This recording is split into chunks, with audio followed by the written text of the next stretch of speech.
Eh bien, bon, j'ai pris acte de vos doléances lors des 3 premiers épisodes de The Book of Boba Fett, où justement je me disais, bon, la série, moi j'aime bien. C'est un nouveau genre, c'est un petit peu particulier, ça me dérange pas trop, je comprends que ça ne plaise pas, mais moi j'aime bien. Eh ben, l'épisode 4 là, mon dieu, c'est chaud. C'est chaud. Alors, j'irai pas jusqu'à dire que c'était un mauvais épisode, là où certains ne vont pas se priver pour le dire. Évidemment, ce sont les goûts et les couleurs. On ne peut pas forcément les discuter, donc je respecte vos avis comme vous devez en soi respecter les miens, s'il vous plaît. Et évidemment, bienveillance également dans les commentaires, que ce soit entre vous ou entre nous. Bref, cet épisode est clairement décevant.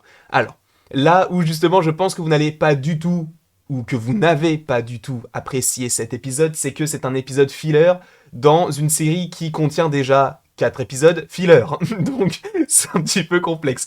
Là où c'est plutôt intéressant, entre guillemets, c'est que, a priori, on devrait avoir beaucoup moins de flashbacks. Et en soi, c'est logique. Pourquoi? Parce que, en fait, tous les épisodes sont partagés du passé, présent, etc. Là, on a un épisode qui est pile le milieu, entre guillemets, de la série, puisque le milieu de cet épisode, c'est 3,5, donc en soi, le milieu parfait de cette série, c'était le milieu de cet épisode-là, puisqu'on était au quatrième. Et je pense que là, on va avoir beaucoup moins de flashbacks, puisqu'on commence à raccrocher les wagons. Alors, il manque peut-être certains moments, notamment peut-être le moment où il va découvrir où est son armure, etc. Parce que pour l'instant, c'est vrai qu'il y a un peu de flou par rapport à ça. Et même quand il sort donc de la cuve à Bacta, on comprend que il est quasiment guéri de toutes ses blessures, mais qu'en soi il y en a encore un petit peu. Donc peut-être qu'on va un petit peu retourner dans la cuve, ce n'est pas impossible, et que là on puisse avoir la toute fin pour raccrocher les wagons par rapport à The Mandalorian saison 2, qui est ce qui se passe juste avant cette série The Book of Boba Fett. Vraisemblablement on commence avec cet épisode, donc on est dans le passé, et on va voir comment est-ce qu'il a récupéré son vaisseau. Oui, on va passer en soi près de 25-30 minutes sur ça. C'est peut-être un peu trop, c'est peut-être prendre un petit peu trop, enfin sur ça, en tout cas sur le lien avec son vaisseau, puisqu'il va le récupérer, puis après il va attaquer le Sarlacc, etc. Mais c'est peut-être un poil long par rapport à ce que ça veut raconter. C'est comme si on se disait, bah écoutez, il faut faire cet épisode, parce qu'il faut en faire 7. C'est un peu dommage. Et j'ai bugué sur le mot 7, je crois, le premier. J'étais en train de me dire, est-ce qu'il faut que je recommence? Flemme. Flemme de fou. C'est pas grave si on bug, hein, c'est la vie, ce sont les aléas du direct, on va dire, même si ce n'est pas forcément en direct, mais t'as compris. Du coup, il veut aller dans cette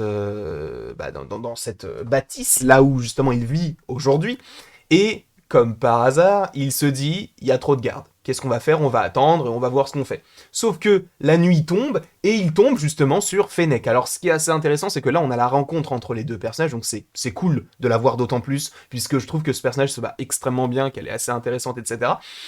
Mais le mec, juste avant, se dit j'ai besoin de plus de muscles. Et là, il trouve quelqu'un qui va l'aider parfaitement. Et en plus de ça, c'est quelqu'un qui va pas être récalcitrant parce qu'on pouvait se dire, bah, c'est quelqu'un qui est là, sur cette planète-là, qui a un petit peu, tu sais, elle peut avoir un petit, comment on peut dire ça, une réserve par rapport à Boba Fett en se disant, bon, gros, ok, tu m'as sauvé, mais bon, je ne te dois rien, ou je t'ai rien demandé.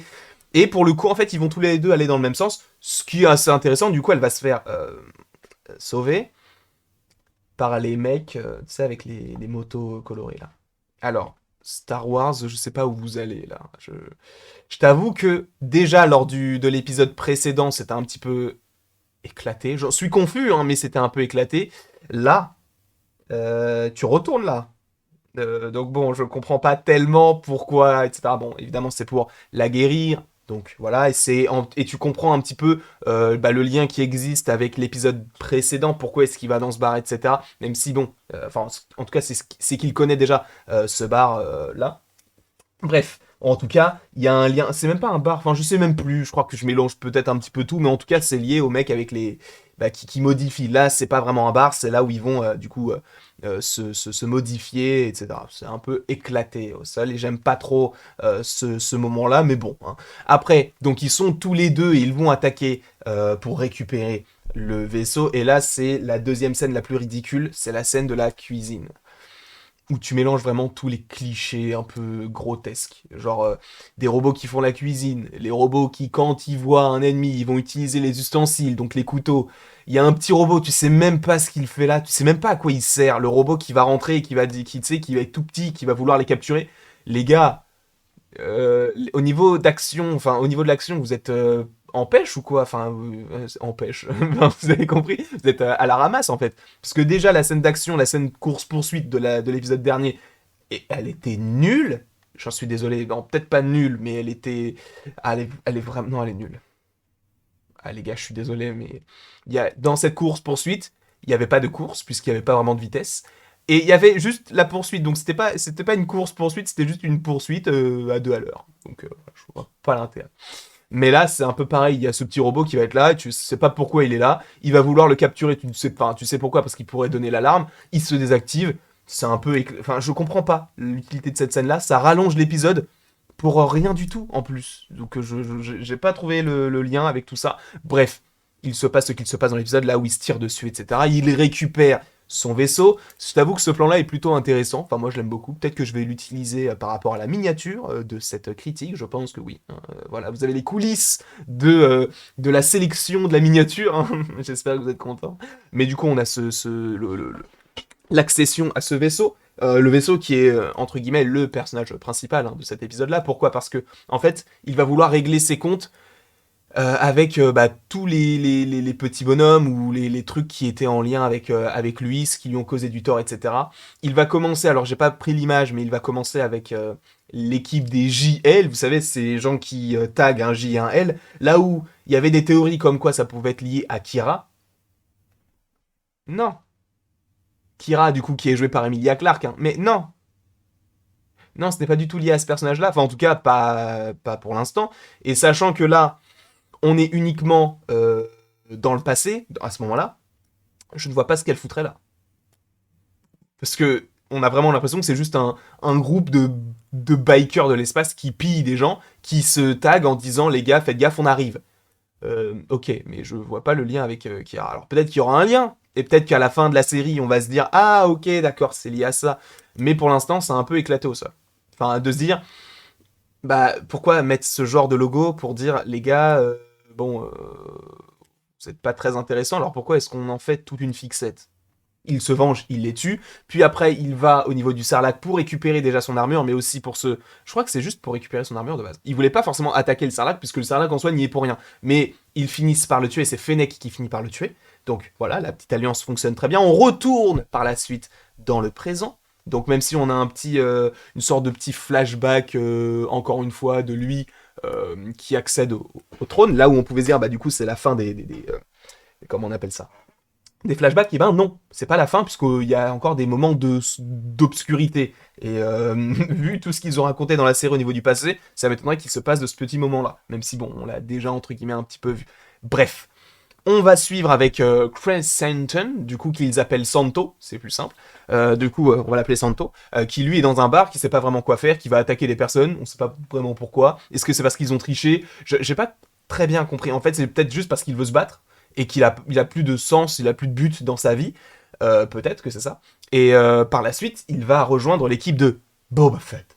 Et donc, ils sont tous ensemble. Et il y a notamment la scène donc de la salle à manger, entre guillemets, où il va dire, les gars, vous êtes là, juste, si on vous propose une alliance, ne l'acceptez pas, et je m'occupe de tout. En gros, c'est ce que ça veut dire. Bah, du coup, ça se passe bien. Et il dit, enfin, Fennec lui dit, mec, t'as plus de crédit. Il lui dit, si, j'en ai encore énormément, mais ce que j'ai pas, c'est des muscles. Donc il a besoin d'une armée, entre guillemets. Et elle dit, eh bien, je sais où aller, en gros. Voilà l'épisode. Euh, Quand on te parle d'épisodes filler qui sont juste là pour attacher, c'est... Si vous cherchez une définition, c'est ça. L'épisode filler, c'est le 4, qui sert pas à grand chose, qui ne fait pas vraiment avancer l'intrigue. Tu sais juste des choses que tu savais déjà. Par exemple, le moment dans le passé, c'est ça où il y a sa limite en fait. Il y a la limite des flashbacks, c'est que on s'inquiète même pas pour les personnages puisqu'on sait qu'ils sont en vie. Le moment où ils vont récupérer le vaisseau, je m'inquiète pas du tout pour Fennec qui est toute seule ou pour Boba qui essaye de sortir, puisqu'on sait que à la fin, dans la série The Mandalorian qui se passe après ces flashbacks là, il a le vaisseau et il est avec Fennec. Et même dans la série Boba Fett, il est avec Fennec et il a son vaisseau. Donc, je comprends pourquoi il faut faire des flashbacks, parce qu'il faut réexpliquer un petit peu l'histoire, mais je t'avoue que c'est un petit peu dommage. Je t'avoue que c'est un petit peu dommage. J'ai un petit rot, excusez-moi. Voilà. En tout cas, bon, épisode très très étrange, un peu décevant, même totalement décevant. Donc je peux comprendre que cette série ne plaise pas, mais personnellement je vais continuer puisque j'ai commencé. Et la série, moi, m'intéresse un petit peu en soi. Enfin, m'intéresse un petit peu, m'intéresse beaucoup. Mais c'est vrai que cet épisode-là m'a un peu moins intéressé. Et là, je pense que l'épisode 5, 6 et 7, enfin les épisodes 5, 6 et 7, vont être assez intéressants, peut-être un petit peu plus que ce qu'on a vu. Mais surtout le 7, parce que je l'attends, parce que si on nous tease des trucs de ouf dans le 7, peut-être qu'on se monte la tête, mais bon, on verra. Bref, en tout cas, j'espère que vous avez apprécié cette petite vidéo. N'hésitez surtout pas à l'aimer, à la partager, à la commenter et à vous abonner si ça vous fait envie. Évidemment, vous n'êtes absolument pas obligé de le faire. Sachez que là, je vais me reposer, je vais lire un petit peu de comics, etc. On va se faire du bien. Et, enfin, en lisant, en regardant des séries, n'allons pas trop loin. Mais il ne me reste donc plus qu'à te dire, après tout ça, de passer une bonne journée. Et à la prochaine. Pour la prochaine.